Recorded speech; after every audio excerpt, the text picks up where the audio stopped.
This video will help demonstrate how to access the battery inside a Kidde or Kidde Home Smoke Detector and replace it. Firstly, we must turn off any electricity connected to the device at the main switchboard. This is usually the switch for the lights. To identify whether the power to the device has been turned off, the green light will no longer be displayed.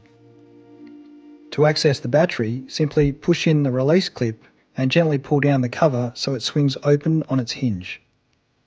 We can now remove the old battery and replace it with a new 9-volt battery.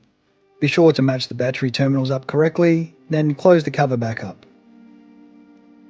We can now test whether the new battery is working by pressing and holding in the button next to the light.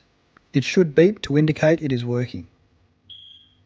We can now turn the power back on at the mains and check whether the green light has reappeared, and then test it once more with the power on just to be sure. Even though these smoke alarms are powered by an external power source, the battery ensures they are working when there is a power outage, so it's always important to replace the battery each year. If you have a different kind of smoke detector, I have several other videos on my channel that may help.